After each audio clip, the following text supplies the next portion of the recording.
Bon, du coup, je propose qu'on démarre. Donc, on a le plaisir d'accueillir Céline Darmon, qui est enseignante-chercheuse en psychologie sociale et cognitive, qui va nous présenter pratique compétitive, quel risque pour les élèves fragilisés. Euh, et donc, j'ai hâte de vous entendre. Merci beaucoup Muriel. Alors avant toute chose, je voudrais vraiment remercier l'équipe de la Lab School de m'avoir proposé d'animer ce petit déjeuner scientifique. Je trouve que l'idée de faire des petits déjeuners scientifiques est excellente et en plus j'aime beaucoup ce qui est fait à la Lab School, donc c'était vraiment pour moi un plaisir d'accepter cette invitation. Donc merci à vous de m'avoir proposé cette intervention. Et de pouvoir aussi la faire à distance, c'est vrai que c'est plus simple. Donc aujourd'hui, on va parler effectivement des pratiques compétitives, mais on va surtout essayer de s'interroger sur les élèves fragilisés. Alors bien sûr, il y a plein de raisons qui font qu'on peut se sentir fragilisé dans le contexte de l'école. Et nous, on va se centrer en particulier sur les raisons qui sont liées au groupe auquel on appartient, puisque en psychologie sociale, quelque chose qui nous intéresse, c'est de comprendre comment les appartenances groupales affectent les cognitions, les comportements, les autoperceptions, etc. C'est-à-dire que c'est pas pareil d'appartenir, par exemple, au groupe des femmes, au groupe des hommes, au groupe des élèves plutôt issus de milieux de quartiers privilégiés ou à l'inverse, d'être de quartiers plus défavorisés. Donc, on va essayer de comprendre comment ces appartenances catégorielles affectent la motivation, les cognitions et donc peuvent aussi impacter, bien sûr, les apprentissages à l'école. Voilà. Alors, j'ai prévu, pardon. Ah, alors l'animation, non, j'arrive plus à avancer. Alors attendez. Si, ça y est. Voilà, j'ai prévu pour éviter le côté un petit peu, en plus on est à distance, mais le côté trop passif, on va dire, d'une conférence. J'ai prévu juste une petite animation. Vous verrez régulièrement ce petit bonhomme apparaître sur l'écran avec 3 propositions de réponse. Donc, à chaque fois que vous verrez ce bonhomme apparaître, vous devrez en fait choisir la proposition qui vous semble la plus correcte ou qui correspond à ce que vous pensez grâce à l'outil de sondage. Donc, je le lancerai, vous verrez au fur et à mesure comment ça fonctionne. Alors, bien sûr, c'est évidemment pas évaluatif, hein, c'est plutôt pour dynamiser la présentation et puis pour se forcer quelque part à faire des prédictions avant de voir les résultats. Parce que, vous savez, quand on présente des résultats, il y a ce phénomène du je le savais. C'est-à-dire qu'une fois qu'on voit les résultats, on se dit, bah oui, je me doutais que ça se passerait comme ça. Alors qu'en réalité, avant de voir les résultats, on n'est pas toujours sûr de ce qui va se produire. Voilà, donc vous verrez au fur et à mesure, je vous dirai quand vous devrez utiliser l'outil sondage pour vous prononcer. Donc, quand je suis en présentiel, souvent on fait ça avec des petits cartons de couleur, mais là, ça sera l'outil sondage avec 3 modalités de réponse, 1, 2 et 3. Ok, donc dans cette présentation, on va beaucoup parler un concept qu'on utilise qui s'appelle le sentiment d'efficacité personnelle. C'est en gros, est-ce que je me sens capable d'apprendre et de faire le travail qui m'est demandé? On va essayer de comprendre en quoi ce concept il est important dans le contexte, enfin, dans le contexte de l'école, et on va voir comment il peut relever être l'expression d'un rang particulier, donc du rang qu'occupe notre groupe dans une certaine hiérarchie. Et puis on verra aussi qu'il y a des contextes qui ont tendance à accentuer ou plutôt à diminuer les écarts en fonction des groupes qui sont en jeu. Et on terminera sur quelques perspectives. Alors, se sentir capable et avoir envie d'apprendre. Donc, le concept de sentiment d'efficacité personnelle, c'est un concept qui a été élaboré par un auteur qui s'appelle Bandura, d'ailleurs, qui est décédé cette année. C'était un grand auteur en psychologie qui a beaucoup impacté non seulement la psychologie sociale, mais aussi les sciences de l'éducation, la psychologie du développement, etc. Lui, ce qu'il a dit simplement, ça semble assez simple, mais c'est que finalement, pour s'engager dans une action, donc pour réaliser une tâche, il faut penser qu'on peut la réussir, en quelque sorte. C'est-à-dire que si on est persuadé que de toute façon, quoi qu'on fasse, on ne va pas la réussir, on a bien peu de raisons en fait, de s'engager, de persévérer face aux difficultés, etc. Donc ça renvoie à l'idée du sentiment d'efficacité personnelle, se sentir efficace, donc croire en sa capacité d'organiser, d'exécuter la ligne de conduite requise pour produire les résultats souhaités.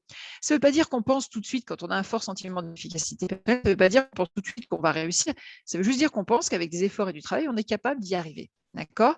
Et donc, c'est essentiel, bien sûr, pour la motivation, l'engagement, la persévérance.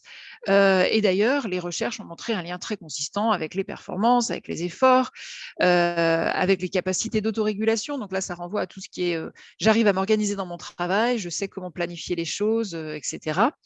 Et puis avec la motivation intrinsèque. Donc la motivation intrinsèque, c'est le plaisir qu'on prend à réaliser l'activité. C'est pas juste je fais cette activité parce qu'on me le demande, parce que c'est obligatoire, parce que je veux avoir une bonne note ou parce que je veux faire plaisir à mes parents. C'est je fais cette activité parce qu'elle m'intéresse et j'y prends du plaisir. D'accord? Donc, globalement, le sentiment d'efficacité personnelle, c'est un concept qui est extrêmement important pour comprendre la réaction des élèves lorsqu'ils doivent réaliser une tâche scolaire. Alors, vous êtes probablement en train de penser, bah oui, c'est sûr que c'est important, mais en gros, probablement, les bons élèves ont un bon sentiment d'efficacité personnelle et les mauvais élèves ont un faible sentiment d'efficacité personnelle. C'est-à-dire qu'en gros, ce qui fait qu'on se sent capable, c'est qu'on sait que globalement, en général, ça se passe bien ou on est habitué plutôt à être en difficulté. Alors, on va utiliser l'outil de sondage. Une première fois, vous allez dire si, selon vous, le sentiment d'efficacité personnelle dépend du niveau scolaire des élèves. Donc, il y a une première modalité de réponse qui est oui, très fortement.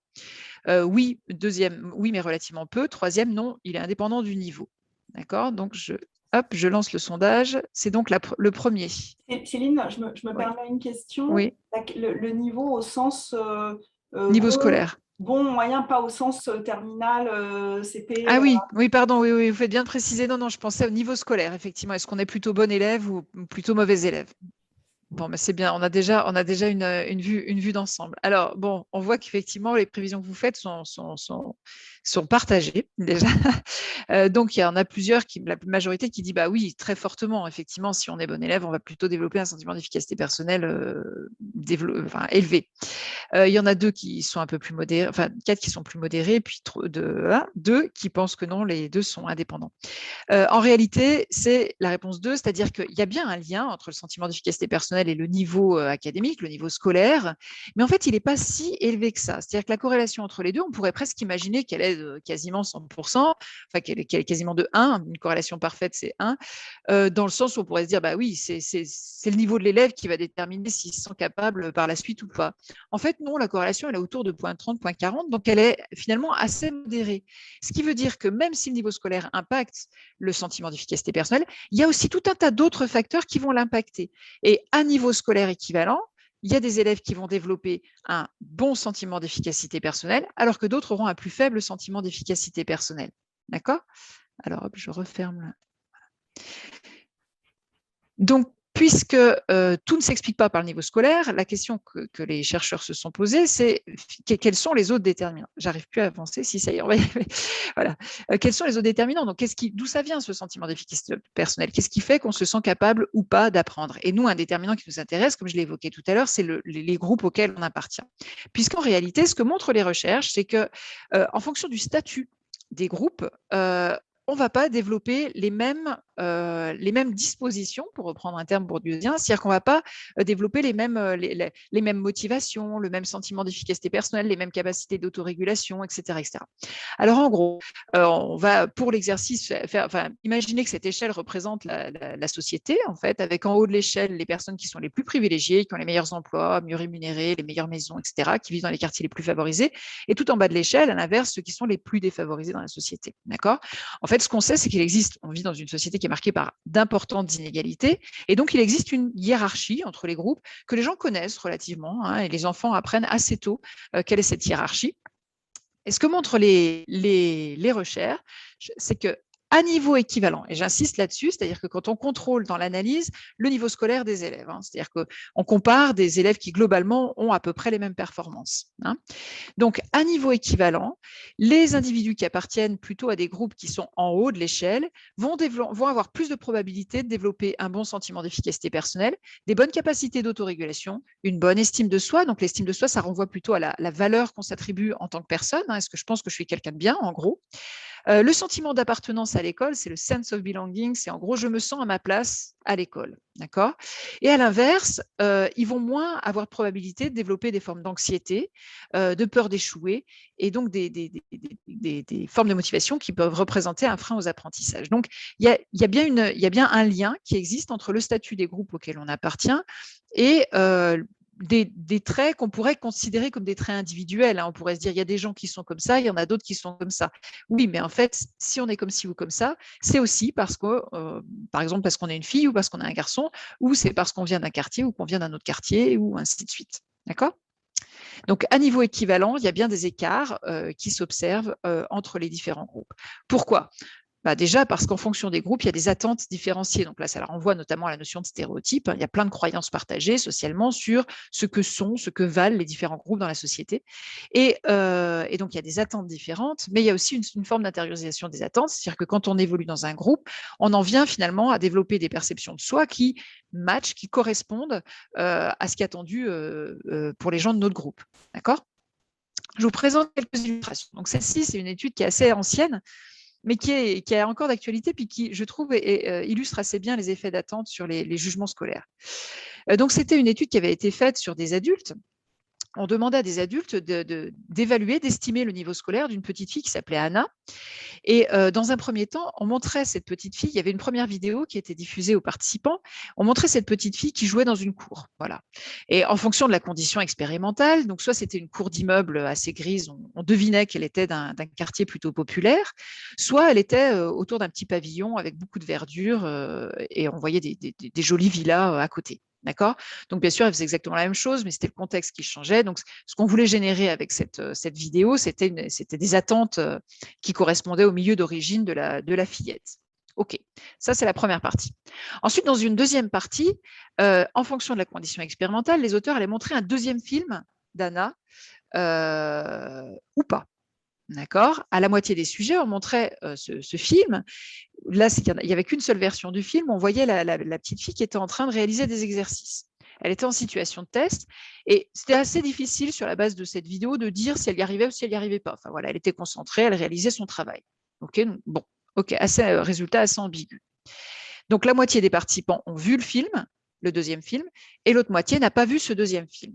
D'accord ? Ensuite, simplement, on leur demandait d'estimer le niveau de Anna en mathématiques et en français. OK ? Alors, je vais vous demander de deviner les résultats, mais je vous explique déjà un petit peu comment les comprendre. Donc là, plus le niveau est élevé, plus ça veut dire que les participants pensent qu'elle est bonne élève. D'accord ? Bon, ici, je ne sais plus si c'est français ou mathématiques que je vous ai mis, mais enfin, de toute façon, on a les mêmes résultats sur les deux dimensions. Ensuite, en rose, vous allez avoir ceux qui ont vu Anna dans un milieu plutôt favorisé. D'accord ? Donc, qui ont des attentes plutôt élevées en termes de milieu social. En bleu, vous allez voir apparaître les estimations qui sont faites par les participants qui ont vu Anna dans une cour d'immeubles grise d'un quartier défavorisé. OK ? Alors, on va regarder dans un premier temps ce qui se passe lorsqu'ils ne voient pas la deuxième vidéo. D'accord ? Lorsqu'ils ne voient pas le deuxième film où Anna est en train de réaliser les tests. Vous m'arrêtez si vous ne suivez pas. Donc, ce qu'on observe ici, c'est qu'effectivement, ceux qui ont vu Anna, donc les roses, ceux qui ont vu Anna dans un milieu plutôt favorisé, ont tendance à penser qu'elle est plutôt meilleure élève que lorsqu'ils l'ont vue au préalable dans un milieu défavorisé. La question que je vous pose maintenant, c'est qu'est-ce qui va se passer lorsqu'ils ont vu le deuxième petit film, donc lorsqu'ils ont vu Anna en train de réaliser l'exercice. Première proposition, l'écart en fonction des attentes donc du milieu social va être plus prononcé. Deuxième, moins prononcé. Troisième, il va disparaître. Alors, du coup, est-ce que vous pouvez lancer un nouveau sondage pour que les gens puissent se prononcer ? Voilà, super, merci. On voit que ce n'est pas si évident. Hein.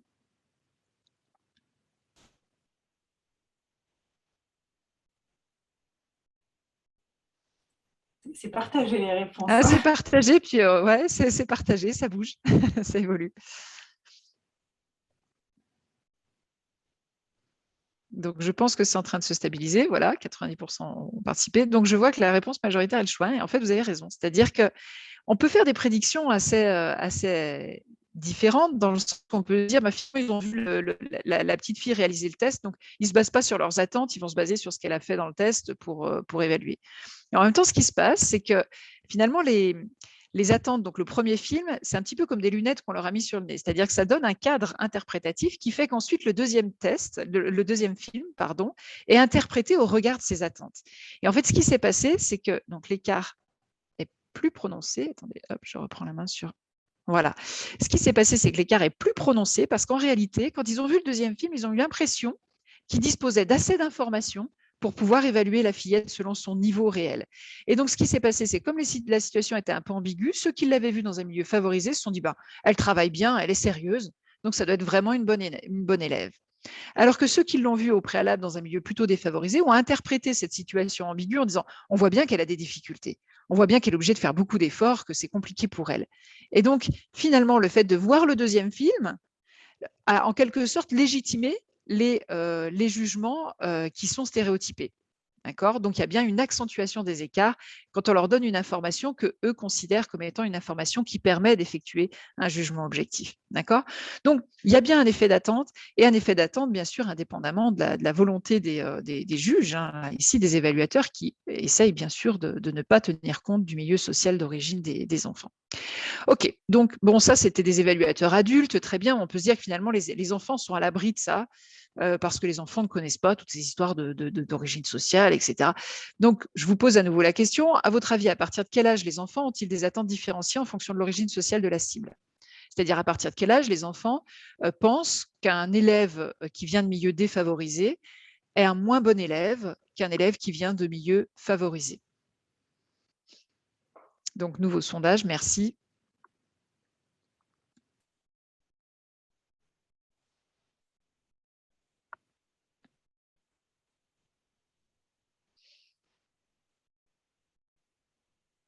Alors, ça se stabilise à peu près. Eh bien, donc vous êtes plutôt optimiste. Vous pensez qu'avant 7-8 ans, les élèves ne font pas la différence entre les élèves, enfin, n'ont pas d'attente différenciée en fonction du milieu social d'origine de la cible. En réalité, c'est à partir de 5 ans.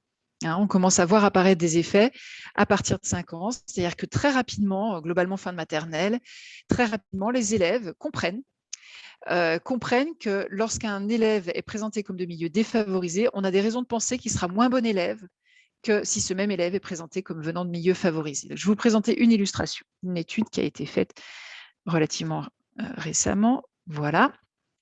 C'était une étude où on montrait des élèves de maternelle, hein, c'est des enfants qui ont entre 4 et 6 ans, et on leur montrait deux cibles.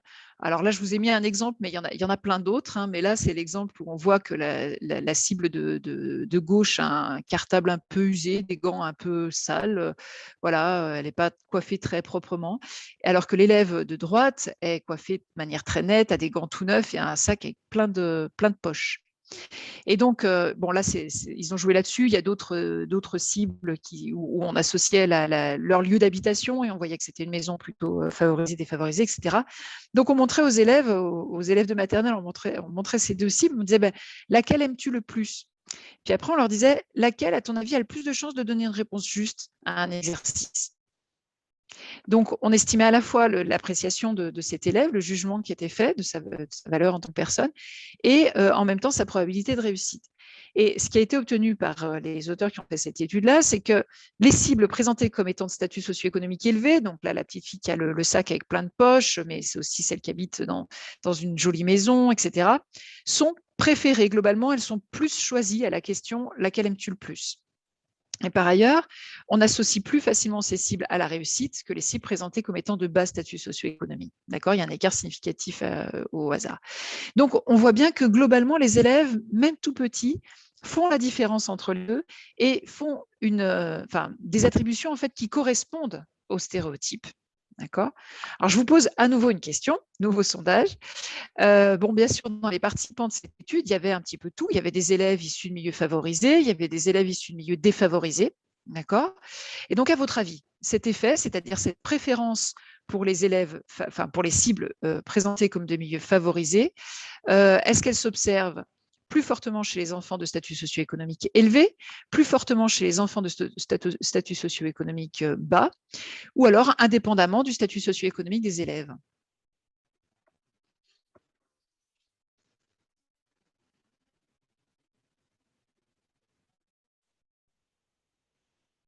Voilà, donc vous faites majoritairement une prédiction qui est aussi celle que beaucoup de chercheurs ont fait à un moment donné. Parce qu'on peut supposer qu'il y a un effet alors attendez, je vérifie que plus fortement chez les... Ah non, alors pardon, non, c'est moi qui ai mal lu. Non, le choix 2, c'est plus fortement chez les enfants de bas statut socio-économique. Alors, c'est une prédiction particulière parce que vous êtes en train de prédire, ceux qui ont fait ce choix-là, que finalement, c'est surtout les élèves de bas statut socio-économique qui vont préférer la cible de haut statut socio-économique. D'accord. Alors, c'est pas ce qui se passe. En fait, la réponse, c'est 3, c'est-à-dire que cette préférence pour les élèves de haut statut socio-économique, elle s'observe chez tous les élèves, indépendamment de leur propre statut socio-économique. Un peu comme s'il y avait quelque chose de partagé, c'est-à-dire qu'on on pourrait imaginer que chacun va préférer son groupe, quoi. Voilà. Des choses qu'on retrouve aussi avec les garçons et les filles, c'est-à-dire que voilà, on peut se dire les filles vont mieux juger les filles et les garçons vont mieux juger les garçons. En fait, non, c'est pas ce qui se passe. C'est-à-dire que quand on les met dans des situations où ils doivent évaluer sur un certain nombre de critères, etc., très souvent, on a les membres du groupe dominant qui effectivement préfèrent les membres du groupe dominant, mais les membres du groupe dominé qui préfèrent aussi les membres du groupe dominant. C'est-à-dire que finalement, il y a une intériorisation, une acceptation de l'infériorité de son propre groupe. D'accord? Donc là, la réponse, c'est bien 3, c'est indépendamment du statut des élèves. Donc, ça peut paraître surprenant que les gens ne cherchent pas, enfin que les élèves ne cherchent pas à valoriser les groupes auxquels ils appartiennent. Et en même temps, c'est quelque chose qu'on connaît aussi, notamment parce que ça rappelle des résultats assez anciens, même très ancien, hein, dans les années 50. Donc voilà, un résultat très ancien, mais qui avait beaucoup fait parler. Donc peut-être vous avez entendu parler de cette manip. Ça avait été fait aux États-Unis. C'était une manip avec des enfants très jeunes où on présentait des poupées. D'accord, des poupées dont certaines étaient blanches, d'autres étaient noires. Et on présentait aux élèves ces poupées et on disait laquelle est la plus gentille, laquelle est la plus sage, laquelle tu voudrais avoir comme poupée. D'accord. Et bien sûr, les élèves à qui on s'adressait avaient eux-mêmes la peau blanche ou la peau noire. Et ce qui avait surpris à l'époque, c'est qu'en fait, les élèves blancs préféraient la poupée blanche, la trouvaient plus sage, etc., etc. Mais les élèves noirs faisaient le même choix. C'est-à-dire qu'en fait, ils avaient intériorisé l'idée selon laquelle avoir la peau blanche, c'est un signe de supériorité dans la société telle qu'elle existe. D'accord. Donc, on ne cherche pas toujours à favoriser, à valoriser les groupes auxquels on appartient. Il y a plein de situations en fait, où on admet que les groupes auxquels on appartient sont, en fait, ont une moins bonne valeur sociale que les groupes auxquels on n'appartient pas. Je vous ai mis le lien YouTube si jamais vous voulez en savoir plus sur cette étude. Voilà, donc l'origine sociale, le genre. Alors, c'est vrai que je parle beaucoup de l'origine sociale, mais à nouveau, on appartient à plein de groupes différents. Hein, et bien sûr, il y a des contextes qui rendent saillants certains groupes plus que d'autres, mais en tout cas, on appartient à plein de groupes. Et ces groupes déterminent qui on est, que ce soit des groupes liés à l'origine sociale, au genre, ou à tout un tas d'autres appartenances catégorielles, hein, par exemple les minorités ethniques, etc. Tout ça, ça affecte la perception que les individus ont de leurs aptitudes.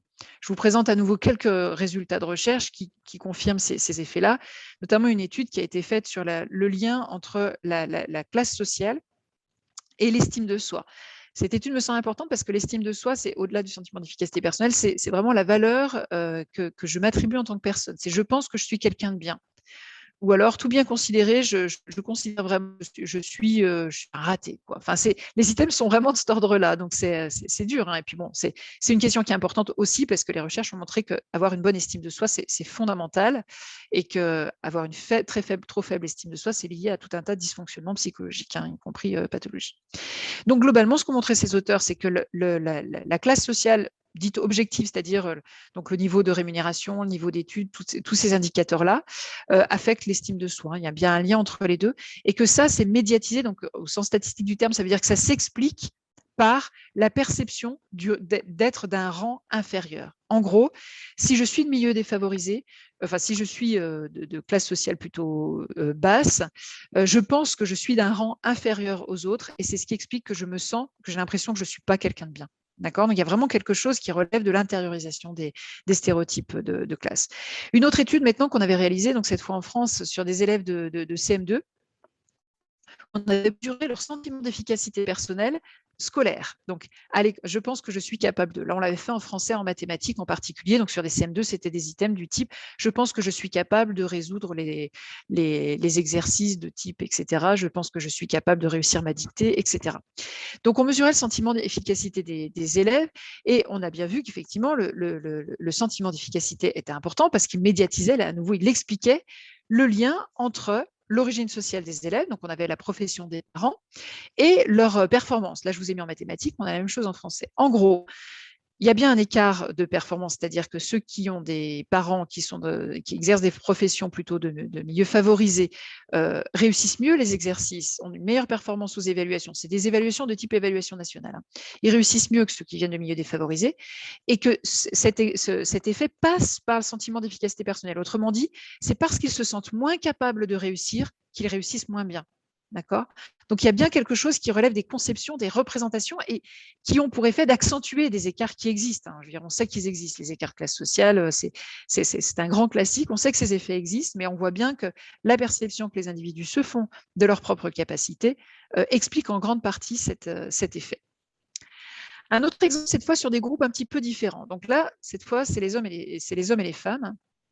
Et cette fois, c'est une méta-analyse, c'est-à-dire que les auteurs ont regroupé plein d'études différentes pour essayer de voir globalement ce qui ressort comme tendance générale sur la population.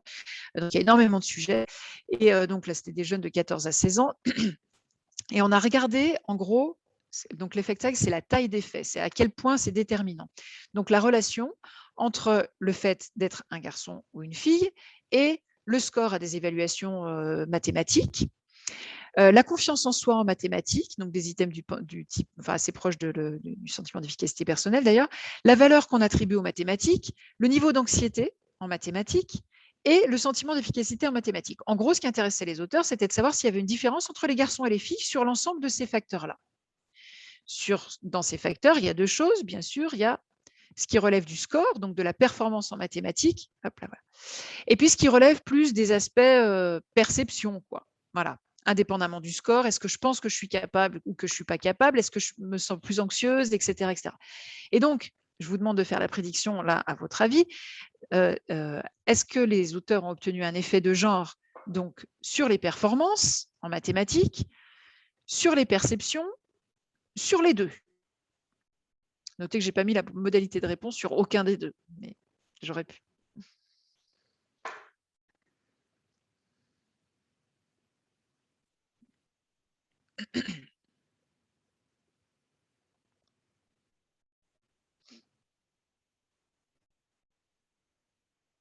Alors, je vois 91 à participer. Alors, c'est intéressant parce qu'en fait, la bonne réponse n'a été choisie par aucun des participants.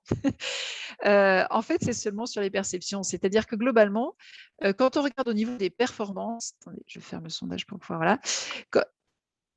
Quand on regarde ce qui se passe au niveau des performances, donc là, c'est, vous savez, l'épreuve des Teams, là, sur cette méta-analyse, globalement, sur l'ensemble des sujets qui ont participé, il y a des écarts, mais qui sont vraiment minimes, qui sont, là, en l'occurrence, qui ne sont pas significatifs. C'est-à-dire que la performance en mathématiques des garçons et des filles n'est pas statistiquement significative. D'accord ? Les filles et les garçons réussissent aussi bien à cet âge-là. Par contre, là où on observe une différence qui est quand même relativement marquée, c'est surtout le reste. C'est-à-dire que même si les filles réussissent aussi bien que les garçons, eh bien, elles se sentent moins confiantes en mathématiques, elles valorisent moins les mathématiques, elles manifestent plus d'anxiété par rapport aux mathématiques et elles ont un plus faible sentiment d'efficacité en mathématiques. Regardez, c'est là que l'écart est le plus marqué, c'est 0,33. Donc, plus le chiffre est élevé, plus ça veut dire que les garçons en ont plus que les filles. Voilà. Donc là, les garçons se sentent plus capables que les filles, alors qu'en fait, en réalité, quand on regarde leurs performances, elles sont équivalentes. Alors, dernière illustration pour vous montrer à quel point les groupes auxquels on appartient peuvent affecter les perceptions qu'on se fait de ses propres capacités. Cette fois, c'est sur le fait de se sentir ou non intelligent. Alors, pourquoi ça ? Parce que c'est une étude qui a été faite sur des étudiants en psycho. Et donc, dans le cadre de cours qu'on fait dans les premières années de psychologie, on présente la notion de QI, de quotient intellectuel. On présente la courbe de Gauss, on explique que la valeur normale, c'est 100, donc, et qu'on peut être plus ou moins au-dessus, au-dessous. Et ce que ça signifie. Voilà, donc c'était dans le cadre d'un cours sur le QI. Et donc, c'était une université américaine. Et donc, ensuite, après avoir présenté ce qu'était le QI, les auteurs demandaient aux étudiants de se prononcer, de dire, à votre avis, vous, quel est votre QI ? D'accord ? Donc, on leur demandait d'estimer leur QI. Alors, vous voyez globalement sur l'échelle, ils se pensent tous un petit peu au-dessus de 100, hein, mais bon, c'est peut-être parce qu'on est sur une université sélective, etc. Je ne sais pas. Mais surtout, ce qui intéressait les auteurs, c'était de voir si cette estimation du QI dépendait de l'origine sociale des étudiants. Premier point. Et par ailleurs, dépendait de l'activation de cette identité sociale. Plus spécifiquement, à la moitié des étudiants, on avait commencé par faire remplir une échelle de statut social. C'est-à-dire qu'on leur présentait l'échelle que je vous montrais tout à l'heure, là, avec en haut de l'échelle ceux qui sont les plus riches, etc. Puis on leur disait, mettez une croix là où vos parents se situent. D'accord ? Donc, on active dans leur esprit leur origine sociale. Dans une autre condition, on mettait cette échelle, mais on indiquait que c'était une échelle sur le temps de trajet par rapport à l'université, donc on ne faisait pas référence à l'origine sociale. D'accord ? Vous me dites si vous ne suivez pas. Donc, regardons ce qui se passe dans le groupe contrôle, c'est-à-dire là où on leur fait passer l'échelle de temps de trajet. Qu'est-ce qui se passe dans le groupe contrôle? Globalement, les étudiants qui sont de milieux plus favorisés s'estiment un peu plus intelligents que ceux qui sont de milieux défavorisés. D'accord. Donc, on a bien à nouveau une auto-perception qui dépend de l'origine sociale. Alors, je vais vous demander à nouveau de faire des prédictions sur ce qui va se passer lorsqu'au préalable, on vient d'activer leur identité sociale liée à leur origine, puisqu'on vient de leur faire passer une échelle d'origine sociale. Est-ce que l'écart va être plus prononcé? Est-ce qu'il va être moins prononcé? Ou est-ce qu'il va y avoir une disparition de cet écart? Eh bien, voilà, je ne sais pas si on attend jusqu'au bout, mais il y a des choix très, très clairs. C'est bien, vous suivez bien. Et alors, effectivement, c'est bien le choix 1, donc le choix majoritairement choisi par les participants, qui correspond à la bonne réponse, puisque le fait d'activer dans leur esprit leur origine sociale accentue l'écart d'estimation de QI. C'est-à-dire que le fait de leur rappeler, en gros, qu'ils venaient d'un milieu ou d'un autre, d'activer ça dans leur esprit, les a amenés à ajuster en quelque sorte leur niveau estimé d'intelligence pour le mettre en adéquation avec les groupes auxquels ils appartiennent. D'accord. Donc, on voit bien que demander à un élève, par exemple, quelle est la profession de ses parents, etc., c'est pas anodin parce que le simple fait d'activer ça dans son esprit risque de l'amener à se définir ensuite comme un élève qui est conforme aux stéréotypes de son groupe d'origine. Bon, autrement dit, à compétences scolaires équivalentes, un élève de bas statut, quel que soit d'ailleurs le groupe en question, a plus de probabilité de développer un faible sentiment d'efficacité personnelle, une faible estime de soi, de se sentir moins intelligent qu'un élève de haut statut. Et c'est un problème parce que, bien sûr, ça va générer un cercle vicieux, c'est-à-dire que ça peut affecter négativement ses performances. On l'a vu, avoir un bon sentiment d'efficacité personnelle, par exemple, c'est essentiel pour performer à l'école. Donc, si on a un faible sentiment d'efficacité personnelle, on risque de se trouver en difficulté, ce qui va alimenter le stéréotype négatif du groupe, donc représenter vraiment un cercle vicieux. Ce qu'on va voir maintenant, c'est qu'il y a des contextes qui sont plus ou moins susceptibles d'accentuer ou diminuer ces écarts. D'accord? Alors, pour synthétiser globalement, ce qui ressort de la littérature sur ce sujet, c'est que tous les contextes qui mettent en avant la sélection, la compétition, etc., ont tendance à favoriser la reproduction, dans le sens où les situations compétitives accentue les écarts de performance entre les élèves de milieux favorisés et défavorisés, diminue le sentiment d'appartenance, entre autres des filles et leur volonté de poursuivre. Il suffit de dire, par exemple, même on a fait des études dans des écoles d'ingénieurs où on disait on a la possibilité d'offrir une option là dans votre formation. Et donc, c'est vrai que ceux qui réussissent dans cette option, c'est des gens qui sont assez compétitifs. Alors, il suffit de dire ça pour que les filles se retirent et n'aient pas du tout envie de s'inscrire dans cette option. Alors que les garçons, quelle que soit la manière dont l'option est présentée, n'ont pas de réticence à s'y inscrire. Donc, globalement, tout ce qui est sélection, compétition, etc., ça va plutôt créer un contexte qui est favorable aux groupes dominants, entre guillemets, c'est aux groupes qui sont en haut de l'échelle. Et donc, on a quelques résultats récents avec Sébastien Goudot, que vous connaissez peut-être, qui tendent à montrer que cette représentation de l'enseignement comme devant être compétitif est aussi liée à une réduction des efforts pédagogiques. Donc, il y a vraiment plein de raisons de penser que la compétition, c'est vraiment un frein à l'égalité. Donc, ce n'est pas un frein pour tous les élèves. D'accord. Pour les élèves qui appartiennent à des groupes privilégiés, ce n'est pas un problème, ce n'est pas menaçant parce qu'ils savent que globalement, ils ont quand même pas mal de chances de la gagner, la compétition. Alors, je vous montre une illustration là aussi d'une étude qu'on avait faite où on a manipulé le statut socio-économique pour vraiment voir, au-delà des différences à nouveau qui peuvent exister réellement entre les groupes, est-ce que la simple activation de l'idée qu'on fait partie d'un groupe de bas statut ou de haut statut suffit à provoquer des effets?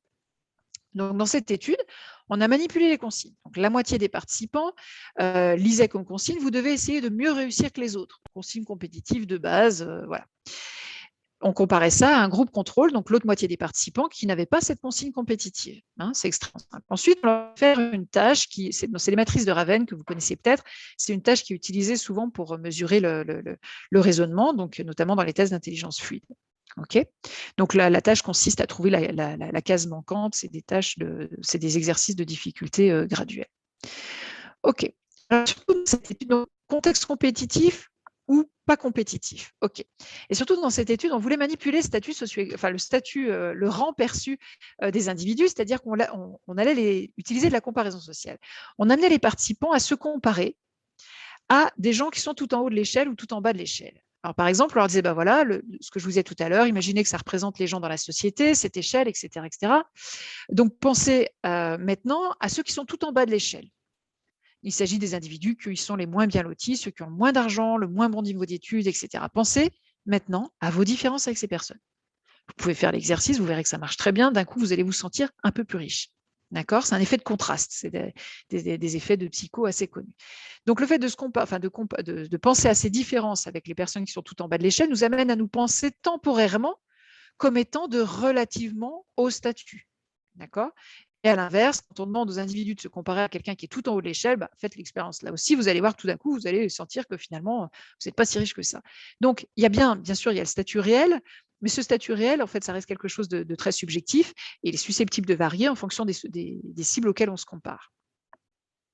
Alors, on va regarder déjà ce qui se passe lorsqu'il n'y a pas. Donc là, ici, on a la performance aux matrices de Raven, là, les fameux petits exercices avec la case à compléter. Donc, lorsqu'il n'y a pas de but compétitif, en gros, on n'observe pas de différence entre ceux qui sont comparés à la personne très riche et ceux qui sont comparés à la personne très pauvre. D'accord ? Globalement, la performance est équivalente. Je vous demande de faire des prédictions sur ce qui se passe en situation de compétition. Est-ce qu'il va y avoir l'apparition d'un écart en faveur des sujets qui se sont comparés aux individus de haut statut socio-économique, l'apparition d'un écart en faveur des individus qui se sont comparés aux individus de bas statut socio-économique ou ni l'un ni l'autre? Je vous demande à nouveau de voter. Ah, vous n'avez pas mis les deux pour une fois. Non, c'est vrai. Parce qu'il peut pas. Les deux sont opposés en fait. C'est soit il y a une accentuation dans un sens ou dans l'autre. Donc on ne peut pas avoir les deux. Pourquoi on ne pourrait pas avoir les deux? Parce qu'en fait, les deux sont incompatibles. C'est-à-dire que s'il y en a, enfin si la réponse 1, par exemple, est correcte, la réponse 2 est forcément incorrecte. Ah bon, d'accord. Parce que pour moi, c'est ça. Enfin, si les deux ont un effet, j'aurais mis les deux, moi. Alors, c'est peut-être que ma question a été mal formulée, parce qu'en fait, ici, il s'agit de voir si dans la compétition, en fonction de la personne à qui on s'est comparé, est-ce que le fait de s'être comparé à une personne de haut statut ou de bas statut va rien changer, ou est-ce que ça va être plutôt, le fait de se comparer à quelqu'un de bas statut représenter une aide, ou à l'inverse, un handicap? Donc, je vois que les réponses sont d'ailleurs assez partagées. De ce que j'en avais compris, s'il y avait un écart, on se retrouvait. Enfin, à partir du moment où on se compare, il y a un effet, et qui n'est pas le même dans un sens et dans l'autre, mais il y a un effet dans les deux cas. Alors, je ne suis pas sûre de comprendre Pour moi, je me compare, on me fait me sentir en haut de l'échelle, Mhm. ça hausse mon estime de moi en cas de compétition. On me fait me sentir en bas de l'échelle, ça baisse mon estime de moi en cas de compétition. Et donc, dans les deux cas, il y a un écart. Ah, d'accord. Alors, OK. Donc oui, mais en fait, là, vous allez avoir les deux qui apparaissent sur la figure. C'est-à-dire que vous avez à la fois ceux qui se sont comparés au bas de l'échelle et ceux qui se sont comparés au haut de l'échelle. En fait, quand on revient sur la partie de gauche, là, la partie assurée, c'est ceux qui se sont comparés à une cible de très haut statut. Donc, ceux qui se sentent temporairement comme étant de bas statut. La partie qui est en noir, pas assurée, ou vert foncé, pas assurée, c'est ceux qui se sont comparés à une cible de très bas statut. Donc, ils sont temporairement activés sur une identité de haut statut. D'accord ? Donc, les deux apparaissent effectivement sur la figure. La question qui est posée ici, c'est la question de l'écart entre les deux. Est-ce que cet écart, là, on voit que l'écart, il est minime. Donc, en situation de compétition, est-ce que cet écart va apparaître? Et si oui, lesquels vont mieux réussir? Est-ce que c'est ceux qui se sont comparés à la personne qui est en bas ou ceux qui se sont comparés à la personne qui est en haut? Voilà, donc là, la bonne réponse, c'est à nouveau pas celle qui a été choisie en majorité, puisque c'est bien la réponse 2. D'accord? Je vais vous montrer. Vous allez comprendre en voyant les résultats. Voilà. Ceux qui sont comparés à la personne qui est tout en haut de l'échelle, en situation de compétition, ils ont plutôt été moins performants. Ceux qui sont comparés à la personne qui est tout en bas de l'échelle, au contraire, ils ont plutôt eu confiance en eux. Voilà. Donc, ils n'ont pas été menacés par la compétition et ça leur a permis de réussir plutôt bien. Alors, les écarts ne sont pas énorme, hein, mais là, on est sur du statut qui est manipulé. Donc, on sait bien que voilà, c'est une petite part de variance sur laquelle on joue, mais qui quand même produit des effets. Donc, on voit bien que la sélection, c'est une situation qui a plutôt tendance à creuser les écarts. D'accord? Donc, par rapport à la question de Muriel, je pense que ce que vous vouliez dire, c'est qu'on a à la fois chez les uns et chez les autres, c'est-à-dire que ça diminue chez les uns, ça augmente chez les autres. Donc, c'est bien le cas, effectivement. OK. Bon, alors c'est vrai que sur la base de ce qu'on vient de voir, c'est peu encourageant dans le sens où on voit bien qu'il y a des inégalités sociales, hein, qui sont liées à tout un tas de facteurs. Et bien sûr, ce dont on a parlé, c'est seulement une partie des explications, hein. Mais il y a des inégalités sociales qui sont liées à des attentes différenciées et aussi à d'inégales dispositions, à nouveau pour reprendre ce terme-là, pour apprendre. Donc, ces dispositions pour apprendre, elles viennent bien sûr de tout un tas de choses dans la socialisation, l'intériorisation des stéréotypes, etc., qui font que quand on est, par exemple, issu d'un milieu défavorisé, ben, on développe en gros des représentations de soi qui sont plutôt des représentations négatives, ce qui va impacter négativement les performances scolaires. On a vu également que les contextes de sélection sont des contextes qui ont tendance à accentuer ces écarts.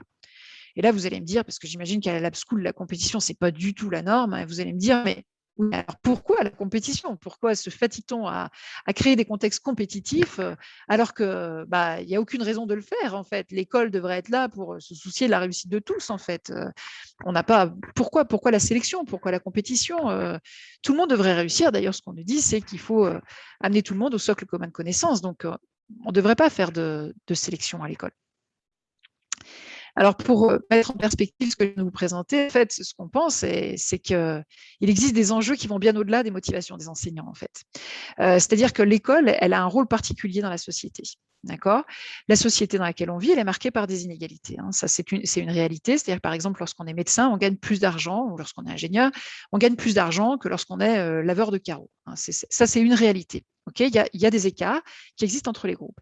Et paradoxalement, on vit dans un monde où on aime bien la question de l'égalité. On aime bien se dire qu'en fait, non, on vit dans un juste. Donc, il n'y a pas de raison qu'il y en ait qui est plus que d'autres. Et donc, l'école est très utile pour ça parce qu'elle nous permet en quelque sorte de rationaliser les inégalités. Pourquoi? Parce que tous les élèves sont présentés comme rentrant dans le système scolaire sur un pied d'égalité, d'accord? Et donc ensuite, il y en a qui vont réussir, il y en a qui ne vont pas réussir, et finalement, ceux qui vont réussir vont avoir la possibilité d'accéder à des positions sociales qui sont plus ou moins qui sont plutôt favorisés, privilégiés, qui vont permettre de gagner beaucoup d'argent, alors que ceux qui seront exclus de ce système, ou ceux qui en sortiront plus tôt, ou ceux qui en sortiront avec les moins bons diplômes, vont être orientés vers des métiers, vers des positions sociales qui sont beaucoup moins rémunératrices. D'accord? Donc, en quelque sorte, on a l'impression qu'après le passage dans l'école, le fait que certains soient dans des positions de haut statut ou de bas statut correspond à leur niveau scolaire, donc correspond en quelque sorte à leur mérite. D'accord? Leur mérite scolaire, en tout cas. OK? Donc, comme ce rôle-là, cette fonction-là, on a désigné l'école pour assurer cette fonction-là dans la société. Du coup, l'école est là pour former, bien sûr, les élèves. Ça, c'est sa fonction première, celle qui est affichée, celle avec laquelle on est tous d'accord. Mais en plus de cette fonction de formation, l'école assure aussi une fonction de sélection. Il va s'agir pour le système que représente l'école. Hein, à nouveau, je ne parle pas des enseignants ou des élèves, des parents, je parle de l'école en tant que système, en tant que structure. Hein, d'accord ? Il va s'agir pour cette institution de déterminer qui seront les détenteurs de diplômes. Donc, qui seront ceux qui doivent être orientés vers les positions rémunératrices et ceux qui, à l'inverse, seront orientés vers des positions sociales moins privilégiées. Alors, cette fonction de sélection, même si elle n'est pas mise en avant dans les discours, eh bien, elle existe et elle a forcément des conséquences sur les motivations que les élèves vont développer à l'école. Alors, sur quelle base se fait cette sélection? Elle est censée être méritocratique, c'est-à-dire qu'on nous dit qu'il y a une égalité des chances, donc il faut que les élèves rentrent à l'école avec tous les mêmes chances de réussir. Et puis après, du coup, la sélection, elle permet de déterminer qui sont les plus méritants et qui sont les moins méritants. Donc, si on considère que l'école est méritocratique, on considère qu'après, c'est plus ou moins normal que ceux qui aient réussi à l'école accèdent à des positions sociales plus privilégiées. Peut-être probablement parce qu'ils méritent ces positions plus privilégiées. Alors bien sûr, ça ne marche pas comme ça, puisqu'en fait, cette méritocratie, elle est complètement illusoire. L'égalité des chances n'existe pas. Elle n'existe absolument pas. Là, c'est une illustration qui montre bien que si on demande à un élève de grimper à un arbre et que c'est un poisson rouge, ça va être effectivement plus compliqué que si c'est un singe. Mais voilà, la méritocratie n'existe pas parce que les élèves rentrent dans ce système avec déjà des profils très différents, notamment pour toutes les raisons qu'on a vues aujourd'hui. D'accord ? Toujours est-il on est supposé être dans un système qui est méritocratique. L'école reproduit les inégalités sociales, hein, ça on le sait depuis Bourdieu, et voilà, il y a eu beaucoup de recherches là-dessus. Donc l'école reproduit les inégalités sociales, mais le passage dans le système éducatif transforme en quelque sorte des inégalités liées à l'origine sociale en inégalité de mérite. Il y a les bons élèves et les moins bons élèves. Donc finalement, voilà, quelqu'un qui a une mauvaise, enfin, si on se dit que la personne occupe une position de rang plutôt défavorisée parce qu'elle n'a pas réussi à l'école, on a l'impression que c'est plus juste, en quelque sorte, que ça correspond plus à sa place, d'accord, que si on se dit qu'en fait, elle occupe cette position-là parce qu'elle n'a pas eu la chance de grandir dans un milieu favorisé qui crée un environnement familial particulièrement en adéquation avec les attentes de l'école. D'accord. Donc, il y a en quelque sorte un passage de l'inégalité à une différence méritocratique et donc équitable. D'accord. Et donc, ça signifie que si on admet que le rôle de l'école, c'est ça, hein, qu'on le veuille ou non, l'école remplit cette fonction-là dans la société, eh bien, on comprend pourquoi, en fait, cette fonction de sélection, même si les enseignants ne cherchent pas la plupart du temps à la mettre en avant, et encore, bon, il y a de la variation bien sûr là-dessus, mais eh bien, elle existe, les élèves la comprennent, et c'est d'autant plus un problème que, comme on l'a vu là dans les recherches que je vous ai présentées, ben c'est la fonction de sélection, la compétition qui est associée, crée un contexte qui est défavorable ou favorable à la réussite des membres des groupes dominés ou des groupes dominants, donc les garçons, les filles, les élèves issus de milieux défavorisés et favorisés, pour ne citer que ces exemples. Et le passage dans le système scolaire entraîne donc la reproduction, ça on le sait, hein, la reproduction des inégalités entre dominants et dominés, mais aussi la légitimation de la hiérarchie existante entre les groupes sociaux, puisqu'on a l'impression qu'on n'est plus sur des inégalités, mais sur des différences équitables, des différences de mérite. Voilà. Alors, je vais m'arrêter là et je vous ai simplement mis à la fin quelques références si vous voulez en savoir plus sur certains des éléments, parce que j'ai essayé de filtrer pour tenir le temps. Mais voilà, si vous voulez en savoir plus, il y a quelques références. Et puis, bien sûr, bon, il nous reste quelques temps pour les questions. Donc, j'ai l'impression qu'il y a d'ailleurs une discussion. Je vais regarder la discussion. Merci. Un grand merci, Céline. Effectivement, on a commencé à en savoir plus sur l'âge du capitaine et les effets des poupées. On s'est posé plein de questions, enfin, et on a commencé à essayer d'en discuter. Peut-être qu'on pourra avoir votre diaporama et le mettre sur le blog quand on mettra le compte rendu, si vous voulez bien. Oui, bien sûr, oui. Parce que Avec c'est plaisir. Oui. effectivement vraiment intéressant et qu'on puisse avoir l'accès au rôle. Alors, moi, j'ai eu plein de questions plutôt sur le début, parce qu'effectivement, une fois que j'ai compris ce que vous aviez expliqué là sur les choses se sont éclaircies là sur l'écart en faveur d'eux. Et puis sur le lien avec l'école qui est assez effrayant. Je me suis demandé, mais en même temps ça en valide peut-être pas, peut-être que les gens ont d'autres questions.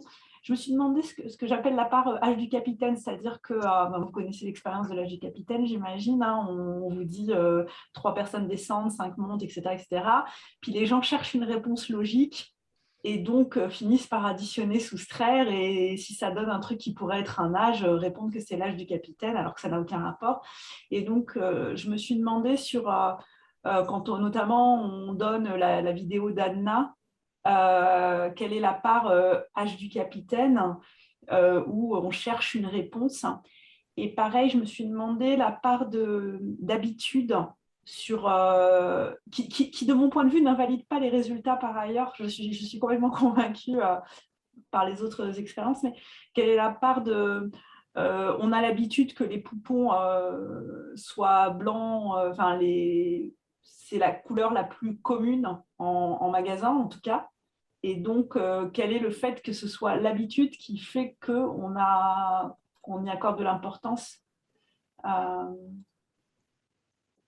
Oui. Voilà. Alors, il y a plusieurs choses. Donc, sur la question de l'âge du capitaine, enfin, sur la question de l'expérience de Anna, ce que je n'ai pas précisé, c'est que c'est une variable intersubjective, c'est-à-dire qu'en fait, chaque participant n'était que dans une condition expérimentale. C'est-à-dire que chaque participant jugeait, faisait son estimation, mais on ne lui demandait pas d'estimer Anna qu'il avait vue dans la cour défavorisée et Anna qu'il avait vue dans la cour favorisée. Donc, en fait, les participants ne se sentent pas obligés de faire une différence entre les deux. C'est ce que je veux dire. C'est des participants différents. D'accord ? Donc, ça ne peut pas être qu'ils cherchent volontairement à établir une différence parce qu'ils ont une information et qu'ils se disent cette information est probablement utile pour répondre à la question. quand même, ils doivent trouver une information n'en ayant pas. Donc, il faut qu'ils arrivent à trouver... ils n'ont aucune information sur le niveau scolaire d'Anna et on leur demande de le trouver à partir d'un seul élément qui est son niveau social. Et donc, vous voulez dire qu'on les force à utiliser cette information? Voilà. Oui, alors oui, ça c'est sûr. Donc, oui. peut-être que la suite prouve que non, mais on pourrait imaginer qu'en fait, c'est local. Cela étant, je serais peut-être plus intéressée à avoir la réponse à la question de Sophie. Est-ce que vous voulez la poser je vais quand même répondre sur la question des poupées noires et blanches, en fait. Donc, juste, même là-dessus, en fait. Et oui, il y a un effet d'attente, c'est sûr. Hein, c'est-à-dire que c'est la seule information qu'on leur donne, donc ils l'utilisent. Mais ce qui est intéressant, c'est que cette information est plus discriminante lorsqu'ils pensent avoir une information diagnostique, donc ils pensent avoir vu la fillette réaliser un exercice. Donc, c'est cette interaction qui est intéressante dans cette étude. Et par ailleurs, sur la poupée noire et blanche, c'est vrai, hein, les poupées blanches sont plus habituelles, même s'il existe maintenant des poupées noires, mais à l'époque, c'était moins le cas. Mais donc, il y a eu d'autres études qui ont été répliquées par la suite, voilà, avec d'autres groupes sociaux, notamment les garçons et les filles. Enfin, je pense à des études dont on a parlé hier, parce qu'il se trouve que les chercheurs étaient invités au LabSco, où en fait, ils mettent des petites figurines en position de pouvoir ou en position de soumission, et puis ils disent, à ton avis, lequel est le garçon, lequel est la fille? Et en fait, les élèves font des prédictions qui sont complètement stéréotypées, qu'ils soient eux-mêmes garçons ou filles, donc on retrouve vraiment les mêmes dynamiques. Et là, on ne peut pas dire qu'effectivement, les uns soient plus rares que les autres. Donc c'est vrai que c'est une explication possible pour l'étude de Clark et Clark dans les années 40, 50, mais ce n'est plus le cas des études plus récentes qui portent sur d'autres groupes sociaux. Oui, pardon, donc je vais bien prendre les autres questions, effectivement. Il y a Sophie Necker, je ne sais pas si vous voulez poser votre question. Oui, bonjour. Bonjour. Merci beaucoup. Donc à la fois passionnant, des choses voilà, qu'on sait, mais concentré et puis qui plombe un peu. C'est l'effet petit déjeuner. Voilà, le matin, la journée commence bien. Mais je vois, il y a d'autres remarques aussi par rapport, voilà, plusieurs à être formateur d'enseignants. Et c'est vrai que ça questionne aussi, à la fois en tant que formateur, voilà, comment on est susceptible de reproduire aussi par notre action de formateur ce genre voilà, de dispositions et d'inégalités, mais aussi comment essayer de contribuer à faire évoluer les choses. Mais ma question porte sur la dimension spécifique, locale de vos résultats, de vos présentations de résultats par rapport à la France, c'est-à-dire est-ce qu'on pourrait avoir des éléments d'études hors France ou de comparaison internationale sur ces questions-là, s'il vous plaît? Oui, alors c'est vrai que, en fait, je l'ai pas. Alors les recherches que j'ai menées moi, effectivement, elles ont été faites en France, mais en fait, les recherches que j'ai citées sont pas toutes des recherches que j'ai menées moi. Et il y en a certaines qui ont été faites par des équipes d'autres pays, hein, notamment des équipes américaines. Bon, a priori, alors il y a des différences dans les pratiques pédagogiques, ça c'est sûr. Il y a des différences aussi dans la représentation de la sélection de la compétition. Hein. Par exemple, dans les universités américaines, je parle des universités, hein, pas des écoles primaires ou secondaires, mais dans les universités américaines, la notion de compétition est beaucoup plus admise que dans les universités françaises où on continue à dire aux élèves il ne faut pas trop être dans la compétition, alors que dans les faits, ils viennent de passer Parcoursup et ils vont aussi en subir d'autres par la suite. Mais, donc, il y a des petites variations comme ça. Mais sur les faits de la sélection de la compétition comme ayant tendance à accentuer les écarts, j'aurais tendance à penser qu'effectivement, on va retrouver ça quel que soit le pays dans lequel l'étude est menée. Voilà.